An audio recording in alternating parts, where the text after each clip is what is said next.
Bonjour tout le monde et bienvenue sur la chaîne Software Tuto. Aujourd'hui je vais vous montrer comment utiliser Photoshop, donc vous expliquer les bases de ce logiciel.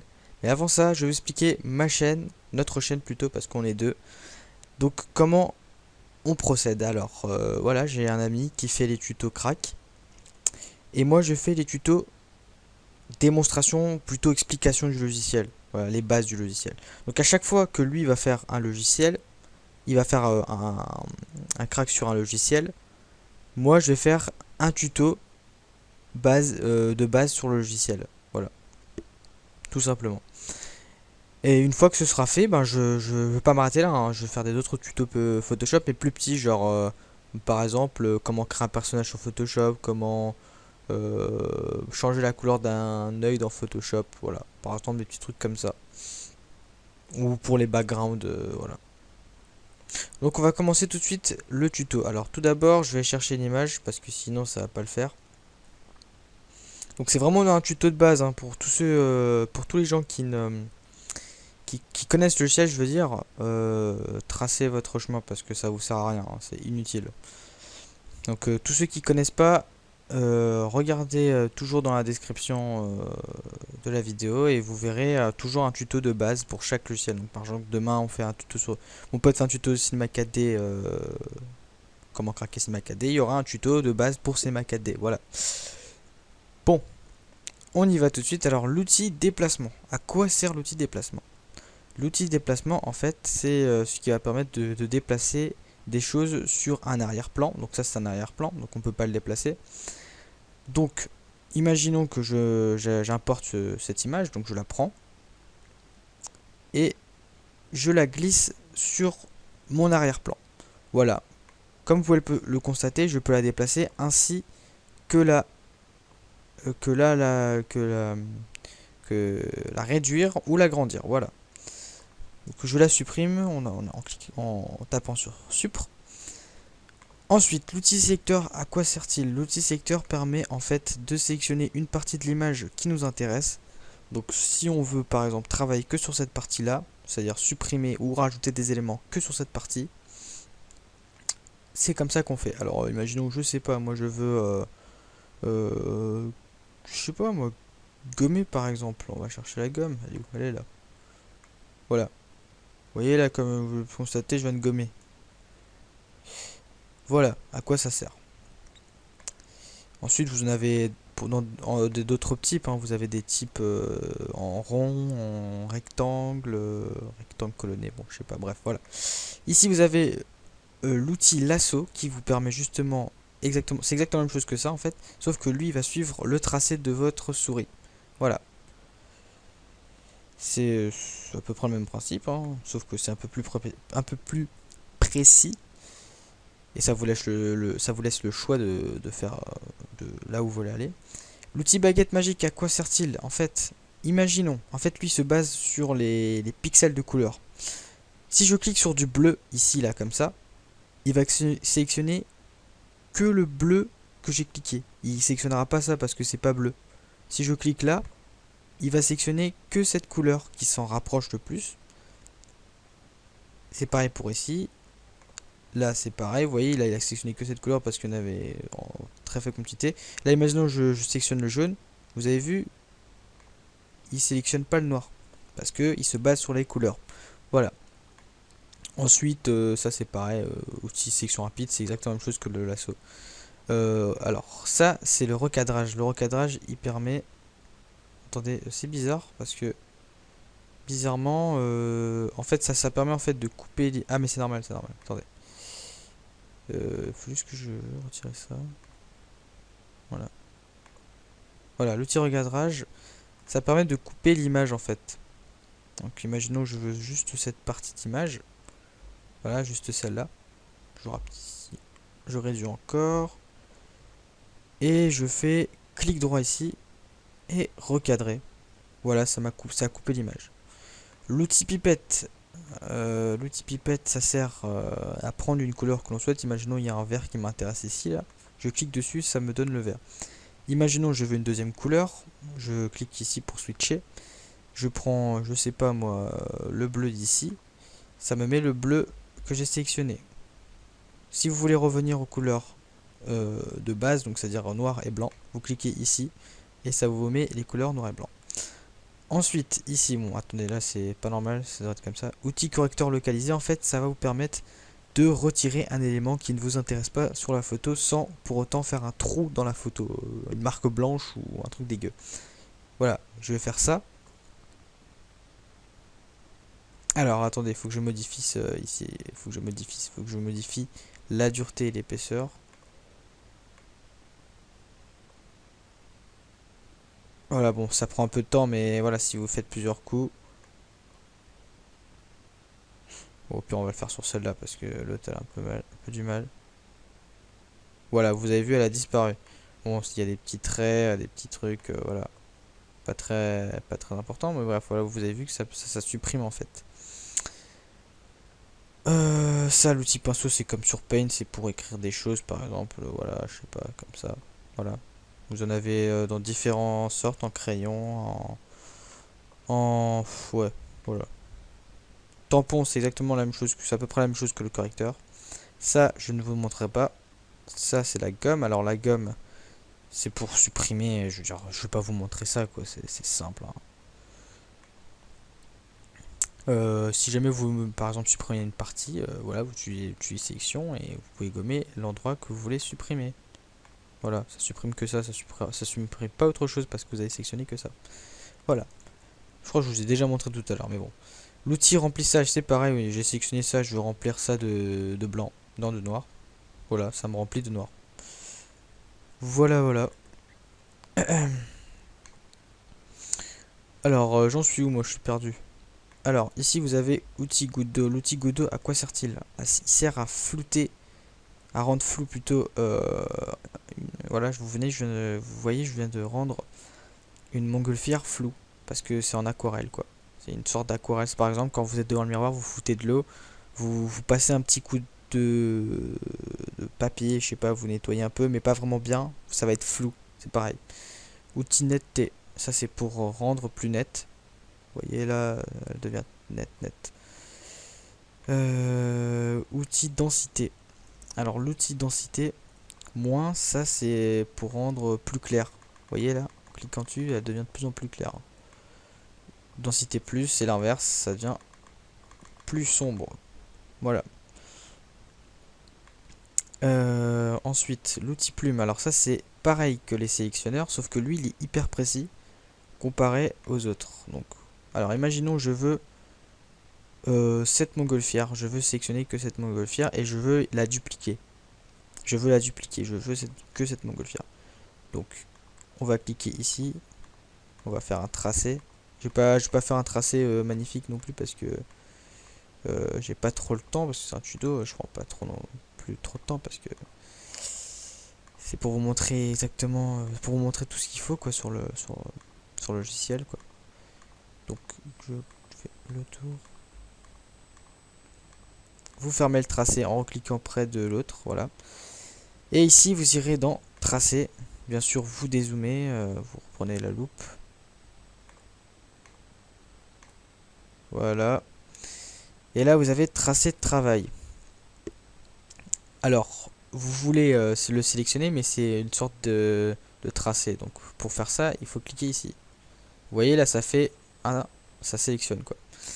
Et là, vous voulez le dupliquer. Alors, là, vous faites CTRL-C, CTRL-V. Vous voyez, ça a dupliqué le calque.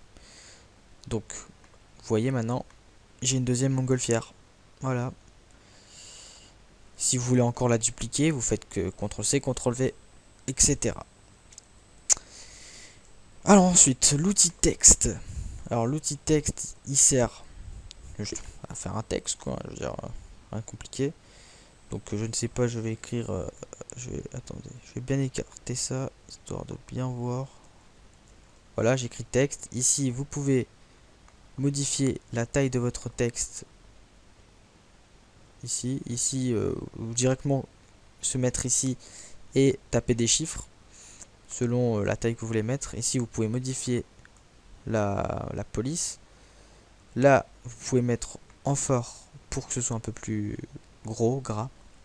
Ici, c'est pour modifier l'emplacement. Donc plus à droite ou plus à gauche ou plus au milieu, plus centré quoi.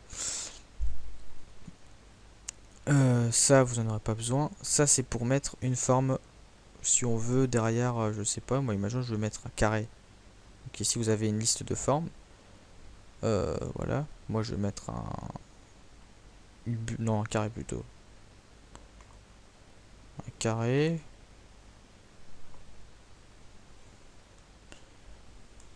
Et vous voyez, j'aimerais bien que mon texte il soit dessus.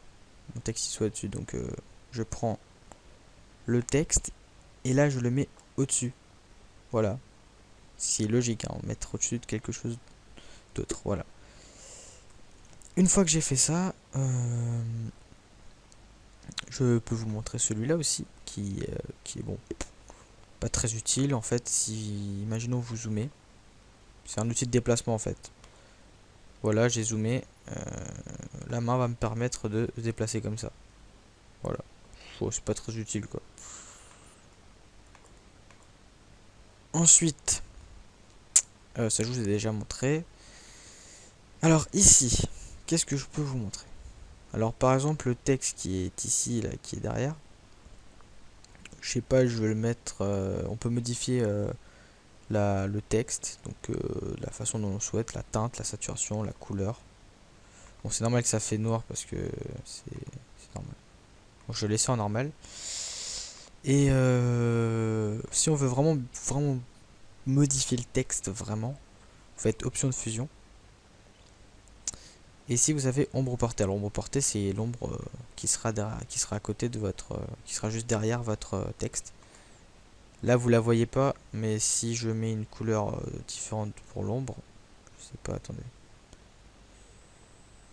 Ah, pas très pratique. Je peux pas modifier la couleur, non. Voilà, vous pouvez modifier l'opacité. Vous voyez. Non, ah non mais je suis con, j'ai oublié de cliquer sur là-dessus. Voilà, vous mettez une couleur d'ombre, je sais pas, rouge. Bon là ça se voit pas parce que c'est noir, mais voilà. Vous voyez, vous pouvez modifier selon vos choix. Ombre interne, c'est l'ombre qui sera à l'intérieur, lumière interne, ce sera à l'intérieur, etc. Vous pouvez changer, modifier la taille, modifier c'est selon vos goûts quoi. La profondeur, que ce soit plus bruyant ou pas, voilà, etc. Bon, je vais retirer parce que ça m'embête un peu. Ensuite, qu'est-ce que je peux vous montrer d'autre? Ça, je vous montre pas, c'est pas important. Alors, imaginons vous voulez retirer vos calques, mais en un coup, ces trois là. Parce que là, il faut recliquer sur, faut cliquer 1, 2, 3.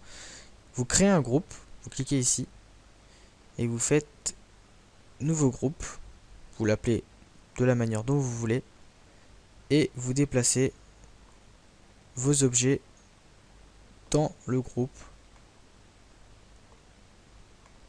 Vous voyez là, ils sont dans un groupe. Si je fais ça, ça supprime ceux que j'ai sélectionnés. Voilà. C'est bon, bah, je pense que je vous ai à peu près montré tout ce qu'il fallait ici. Maintenant, je veux juste vous montrer un dernier truc qui est pas mal pour mettre un fond derrière quelque chose. Derrière, imaginons je vais mettre un fond ici.